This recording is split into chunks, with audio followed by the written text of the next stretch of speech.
안녕하세요. 행복씨앗입니다. 오늘도 시장을 정리하면서 하루를 마무리하는 시간을 가져볼까 합니다.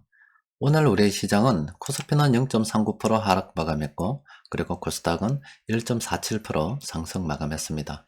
코스피에서 외국인들은 1283억 원 순매수를 했는데, 코스닥에서는 한 2400억 정도 순매도를 했습니다.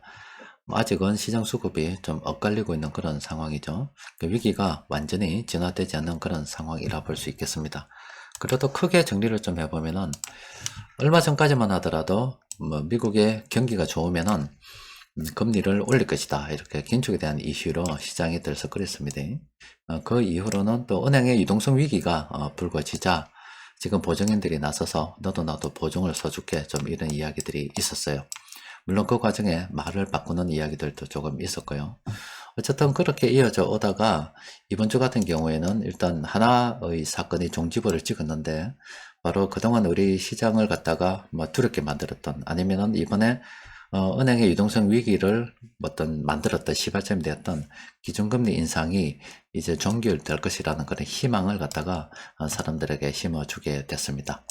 그러면은 물론 좀 먼 이야기입니다만은, 그동안은 이 경기 관련 지표들이 잘 나오게 되면은 이 긴축에 대한 우려로 인해서 시장이 그럼 돈이 줄어들 거니까 별로 안 좋겠다, 이렇게 흘러갔잖아요. 그러면 기준금리 인상이 물론 앞으로 한 번 더 하고 동결될 것으로 일단 예상을 하고 있습니다만은, 일단은 점조표를 봤을 때 종결이 됐기 때문에, 그러면은 앞으로 경기 관련 여러 가지 이런 지표들이 나오게 되면은 이제는 긴축하고는 좀 별개로 봐야 되잖아요. 그럼 멀리 봤을 때 앞으로는 경기 관련 지표가 잘 나오면 긴축에 대한 두려움보다는 시장이 좋아지겠다, 경기가 회복되겠다, 더 좋아지겠구나, 이렇게 해석이 되면서 지금까지는 좀 더 다른 그런 관점으로 바라봐야 되지 않겠나 싶어요. 그거는 좀 먼 이야기고, 그런데 아직까지 시장에서 좀 논란이 되고 있는 것은 그 이엘런 재무장관의 그 발언들입니다. 하루를 다르게 전날 했던 말 그 다음날 뒤집고, 또 그 다음날 했던 말을 또 그 다음날 뒤집고, 이렇게 하다 보니까 좀 혼란이 왔다 갔다 하는데, 그 부분이 당분간은 좀 시장의 이슈가 되지 않을까 싶어요. 지금 말씀드린 것은 전반적인 시장 흐름에 대한 이야기입니다. 그러면 좀 더 들어가서 살펴보게 되면은, 지금 옐런 재무장관이 청문회에 나가서 예금자 보호를 전액해주겠다 하다가 또 한 발 물러서서 그런 건 아니다라고 하다가, 또 그 다음날은 또 전부 다 이렇게 보정을 해주겠다, 이런 이야기들이 왔다 갔다 나오고 있습니다. 그런데 사실은 저런 논란이 있을 수밖에 없어요. 왜 그러냐면은, 우리도 여러분들 예금자 보호 그런 받고 있죠? 받고 있는데 그 한도에 대한 문제입니다.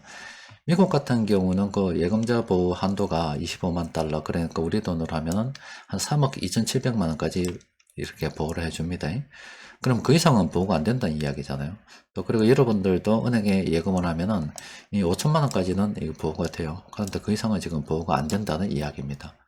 그런데 전액 보호를 해주겠다고 하는 말은, 이렇게 예금의 규모가 있으면은 요 정도 3억이든 5천만 원이든 일단 이상은 안 되는 거고, 이 아래쪽으로 이렇게 보호를 해주겠다는 거거든요. 그러면은 대부분의 사람들이 은행에 돈을 얼마나 넣고 있겠습니까? 빚 있는 사람들도 많아서 은행에 예금이 없고 오히려 마이너스 통장 이렇게 개설해서 사용하는 사람들도 많은데, 그러면은 이 사람들 자금 이해가 되죠? 보호를 해주는 게 또 기본 현재 법으로도 다 되는데, 지금 문제가 되는 게 2위입니다. 2위. 그보다 훨씬 더 많은 사람들, 그 돈을 갖다가 많이 예치하고 있는 사람들은 사실상 부자가 아니겠냐입니다. 부자. 그런데 이게 서민들이 아니라 지금 은행이 어렵다고 해서 이 부자들까지 우리가 예금자 보호를 갖다가 다 해줄 필요 있겠는가, 이런 논란이 생길 수밖에 없겠죠. 바로 이게 정치적인 부분인데, 옐런 재무장관이 상원이든 하원이든 나가서 이야기하는 게 바로 정치인들하고 이야기를 하니까 이제 저런 일이 불거지게 되는 겁니다. 그러면 이제 생각을 좀 해보면, 그러면 이 사람들이 그 은행에 돈을 많이 예치한다는 것은 개인뿐만이 아니라 기업도 있을 수가 있습니다.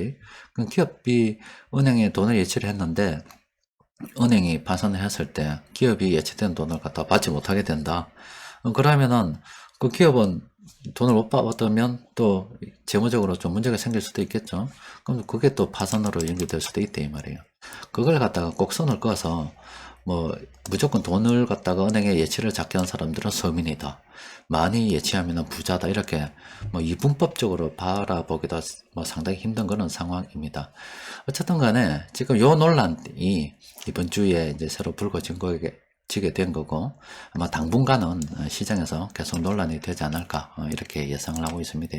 그래서 시장이 어떤 뭐 하나의 어떤 안심한 그런 상황이 아니라, 지금 옐런 재무장관이 말을 좀 바꿈으로 인해서 미국에서는 실제로 뭐 뱅크런이 갔다가 시골에 있는 사람들 찾으러 갔냐 안 갔냐 그런 이야기도 막 나오고 있는데, 어쨌든 간에 그게 논란이 완전히 종식된 게 아니라, 또 그리고 이 경제라고 하는 것은 이 사람들의 심리에 의해서 이렇게 돌아가는데, 사람들이 완전히 안심하지 않았다. 따라서 요거는 다음 주 뭐 어느 정도 완벽하게 정리가 될 때까지는 시간이 좀 필요하지 않나. 그래서 시장이 그 상황에 맞춰서 변동성을 좀 이루면서 올라가지 않겠나, 일단 그렇게 예상을 하고 있습니다. 그리고 미국의 기준금리 관련해서는 이번에 뭐 거의 종결이 되었다라고 볼 수가 있죠. 역사상 유례 없는 또 이렇게 굉장히 가파른 기준금리 상승이 있었는데, 이로 인해서 은행 유동성 위기가 불거졌잖아요. 또 뭐 그리고 뭐 파월 연준 의장이 나와서 이런 저런 이야기 했습니다만은, 어쨌든 이 점도표를 보게 되면 대부분의 연준 위원들이 이 정도 선에서 기준금리 상단을 예상하고 있다는 거예요. 그러면은 뭐 그 다음부터는 이렇게 한 몇 년간 떨어지는 쪽으로 이렇게 또 예상을 하고 있는데, 그러면 뭐 그동안 은행 유동성 위기를 초래했던 이 기준금리 인상이 종결된다는 그 자체만 하더라도 하나의 어떤 중지부를 찍은 것이기 때문에, 앞으로 기준금리 때문에 몸살을 앓을 일은 없겠다, 이렇게 되겠지요.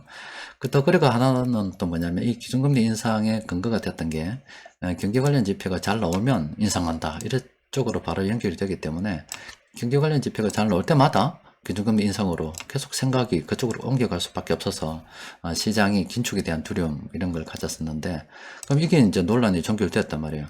그럼 앞으로 경제 관련 지표들이 계속 나올 건데, 그럼 이 경제 관련 지표들을 어떻게 해석을 해야 되느냐?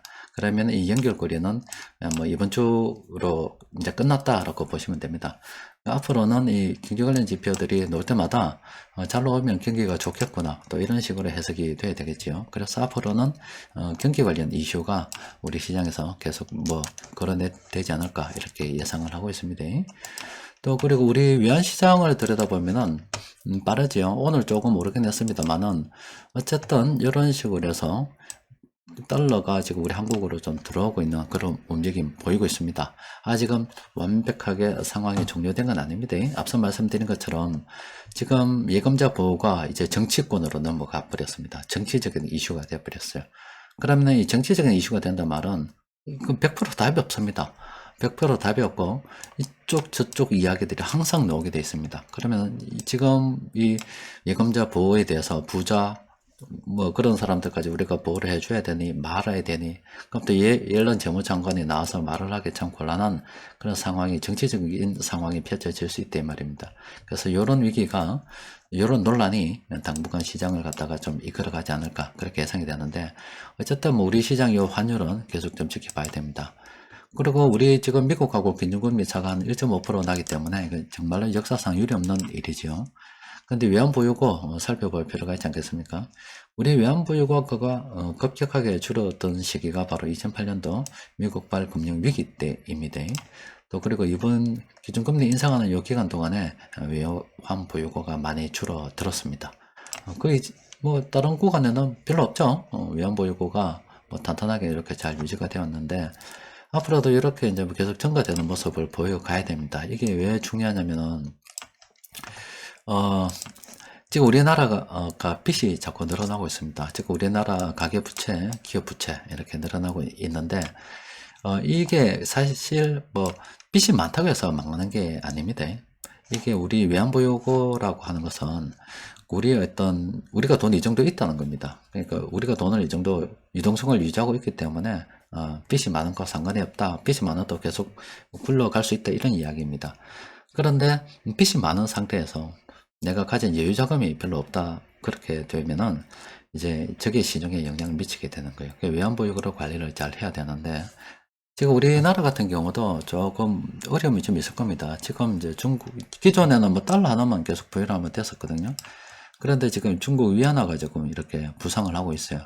그럼 이것도 우리도 좀 다변화해야 될 필요가 있는데, 뭐 함부로 다변화하기는 좀 그렇죠. 지금 미국 눈치를 안 볼 수도 없는 그런 상황이고, 또 달러의 가치가 그렇다고 해서 계속 들고 간다고 하더라도 중국 위안화가 자꾸 부상하면 할수록 달러 가치가 어떻게 될지 모르기 때문에 정부에서도 아마 이 부분에 대해서는 좀 고민을 좀 해봐야 되지 않겠나 싶습니다. 그러니까 요거는 좀 먼 이야기입니다.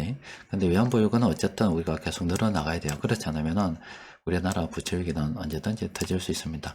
그런데 뭐 지금 당장은 터지진 않겠죠. 지금 당장 터지지 않는데 우리나라가 어려운 일에 부딪히게 됐을 때 가장 먼저 문제 삼고 들어올 게 바로 저 외환보유고라 이렇게 보시면 됩니다.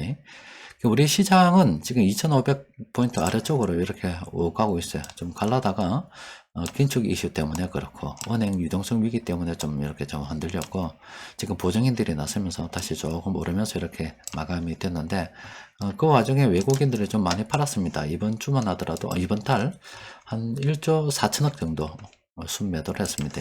그런데 다행스럽게도 최근에는 이렇게 흐름이 다시 조금 바뀌어 가지고 있는 그런 상황입니다. 수급은 조금 개선이 됐는데 근데 여러분들께 뭐 말씀드리잖아요. 돈을 갖다가 줄일 수 없다는 게 이번을 확인이 됐죠. 또 그리고 우리나라 외환시장 자꾸 개방을 하고 있다라고 말씀드렸죠. 또 그리고 우리는 선진 정시로 지금 향해 가고 있다라고 말씀드렸고 또 우리가 지금 일상을 경험하면서 사람의 노동력을 기계가 대체하고 있는 걸 여러분들이 많이 보고 계실 겁니다. 예전에는 뭐 택배 노동자들 뭐 과로로 인해서 물류센터에서 어떻게 나쁜 일이 안 좋은 일이 있었다 이런 이야기들이 있었는데 앞으로는 그런 이야기 듣기는 힘들 겁니다. 왜냐하면 뭐 로봇가 다녀서 뭐 다 일을 하는데 사람이 과로할 일이 없잖아요. 그런 식으로 해서 우리 일상을 점점 로봇들이 들어와서 대체를 하고 있습니다. 그러면 기업들의 이윤이 늘어날 수밖에 없겠죠. 수급적으로 볼 때, 아니면 기업 이윤의 어떤 측면에서 볼 때, 굉장히 유리한 상황 계속 이어지기 때문에 우리는 투자를 계속 지속해야 됩니다. 시장 수급의 대부분은 이 전기전자업종으로 계속 몰려가지고 있어요. 다른 업종은 그렇게 수급이 좋은 상태가 아닙니다. 시장이 변동성을 거친다 하지만은 대형주 쪽으로 변동성을 거쳤지 사실 중소형주 쪽으로는 계속 하락이었습니다. 이번 주, 지난주 뭐 계속 시장 흐름이 좋지 않아서 여러분들 계좌도 그럴 겁니다만은 별로 좋지 않겠습니다만은 그래도 앞서 말씀드린 것처럼 멀리 보면 우리 주식시장은 그 어느 때보다도 좋은 환경 지금 이어가고 있다라고 보고 계속 물량을 모아가는 겁니다.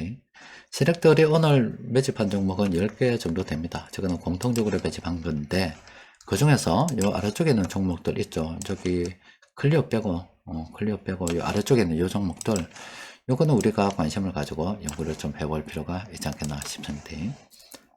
그리고 변곡점 지표를 통해서 보니까 여기에 세 종목 있죠. 인바디까지. 이 종목들은 지금 단기적으로 좀 많이 올라서 조심해야 됩니다. 이럴 때 우리가 관심을 가져야 되고요.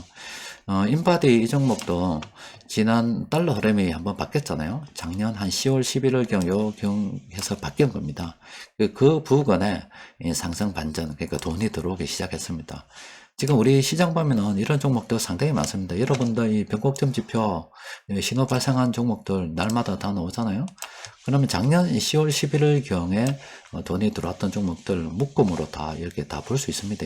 보면은 그런 것들 정리 좀 해서 지금 단기적으로 이제 조정을 겪는 그런 종목들이 상당히 있을 거예요.